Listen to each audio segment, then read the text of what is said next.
Beberapa kalimah ringkas iman dan amal adalah kunci pintu syurga bediu zaman Setunursi kandungan pendahuluan 9 kalimah pertama. Kalimah ini menafsirkan satu rahasia lafaz Bismillahirrahmanirrahim, daripada kebanyakan rahasia yang penting dengan perumpamaan yang elok serta menunjukkan betapa bernilainya lafaz Bismillah ini, dan ia juga merupakan satu syiar Islam. Kalimah ini juga mengajarkan bahwa ucapan Bismillah merupakan zikir seluruh makhluk yang ada mengikut bahasanya sendiri. Kalimah kedua 11 kalimah ini menafsirkan satu rahasia penting bagi ayat-ayat mengenai keimanan dan pengertian surah Al-Baqarah, ayat 3 yang bermaksud yaitu orang-orang yang beriman kepada perkara-perkara yang gaib, melalui perumpamaan yang mudah difahami. Kalimah ketiga 17 kalimah ini menafsirkan pengertian surah Al-Baqarah, ayat 21 yang bermaksud wahai sekalian manusia, beribadatlah kepada Tuhan kamu, dan ayat-ayat yang berkaitan ubudiyah yaitu satu hakikat penting melalui perumpamaan yang rasional. Kalimah keempat 23 kalimah ini menafsirkan satu rahasia penting daripada pengertian surah An-Nisa, ayat 103 yang bermaksud sesungguhnya sholat itu adalah kewajiban dan ditentukan waktunya atas orang-orang yang beriman, dan ayat-ayat yang berkaitan dengan sholat melalui perumpamaan yang mudah difahami dan rasional. Ia juga mendorong ketundukan bagi sesiapa yang mempunyai keinsafan walaupun sebutir zarah. Kalimah kelima 34 kalimah ini menafsirkan pengertian surah Al-Nahl, ayat 128 yang bermaksud sesungguhnya Allah beserta orang-orang yang bertakwa dan orang-orang yang berbuat kebaikan, dan ayat-ayat yang berkaitan tentang takwa dan ubudiyah serta menunjukkan satu rahasia yang penting bagi meyakinkan seluruh manusia. Kalimah ke-6 40 kalimah ini menggambarkan satu tafsiran serta rahasia pengertian surah At-Taubah, ayat 111 yang bermaksud sesungguhnya Allah telah membeli dari orang-orang mukmin diri dan harta mereka dengan memberikan syurga untuk mereka, dan ayat-ayat yang berkaitan orang-orang yang berjuang pada jalan dakwah melalui perumpamaan yang jelas.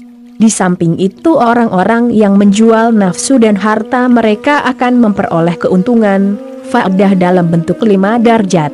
Sebaliknya bagi orang-orang yang tidak berbuat demikian mereka akan mendapat kerugian dalam bentuk 5 kerugian. Tambahan pula kalimah ini membuka satu pintu kepada hakikat tersebut.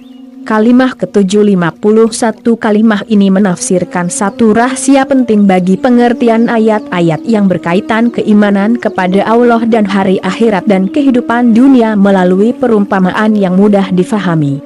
Bagi orang-orang yang lalai, kehidupan ini adalah sesuatu yang amat dahsyat dan kematian atau ajal adalah lebih dahsyat lagi bagi mereka. Tambahan pula mereka menganggap betapa pedihnya kedaifan dan kefakiran dalam setiap sudut kehidupan dan ibadah.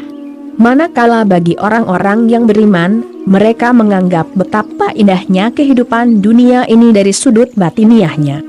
Ini membuktikan bahwa kubur, ajal, kedaifan dan kefakiran merupakan satu-satunya wasilah kebahagiaan secara mutlak serta petunjuk jalan kepada kebahagiaan di dunia dan akhirat. Kalimah ke-8 62 kalimah ini menafsirkan satu rahasia penting pengertian bagi ayat-ayat ini, sesungguhnya agama yang diredai di sisi Allah hanyalah Islam, dan Allah tidak ada Tuhan yang berhak disembah melainkan Dia yang hidup kekal lagi terus-menerus mengurus makhluknya. Kalimah ini menerangkan hakikat dunia dan peranan manusia di dunia dan peranan agama di sisi manusia melalui perumpamaan yang jelas dan terang. Di samping itu kalimah ini menunjukkan hakikat dunia dan hakikat roh manusia dalam dunia dan nilai agama di sisi insan. Tambahan pula ia membuktikan orang yang tidak beragama adalah malang. Kalimah ini juga merungkai misteri alam ini dan menunjukkan jalan untuk menyelamatkan roh manusia daripada kegelapan, serta ia membuktikan melalui perumpamaan yang halus dan lembut bahwa orang fasik adalah malang dan berada dalam keadaan yang sangat dahsyat. Kalimah ke-9 78 kalimah ini menafsirkan rahasia yang sangat penting bagi pengertian surah Ar-Rum, ayat 17 dan 18.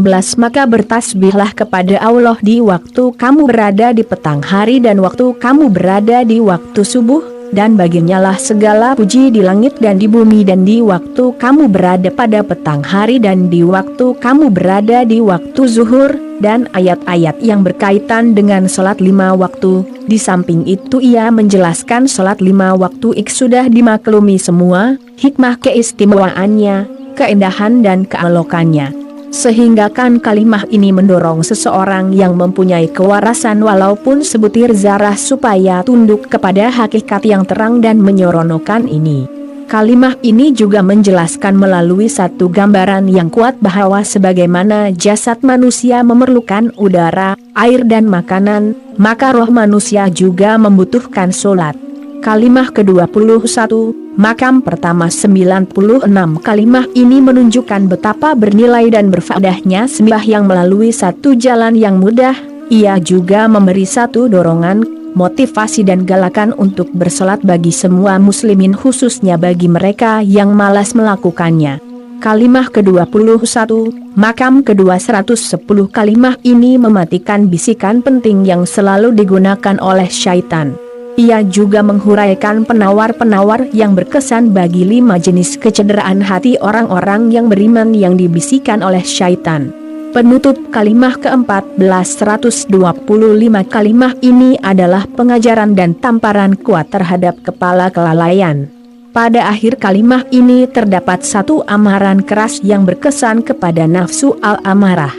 Barang siapa yang taat dan patuh kepada hawa nafsunya, jika dia membaca dan menerima kalimah ini, dengan izin Allah dia akan dapat menyelamatkan dirinya daripada menghambakan nafsu al-amarah. Rahsia ibadat 131. Dalam risalah ini Ustaz Nursi menerangkan bahwa ibadat meneguhkan akidah serta asbab bagi kebahagiaan di dunia dan akhirat. Ia juga menyebabkan kehidupan dunia dan akhirat menjadi tersusun dan menjadi sebab kepada kesempurnaan sama ada yang berbentuk pribadi atau kemasyarakatan. Ibadat juga merupakan satu hubungan mulia yang tinggi di antara seseorang hamba dengan penciptanya. Kalimah ringkas 4.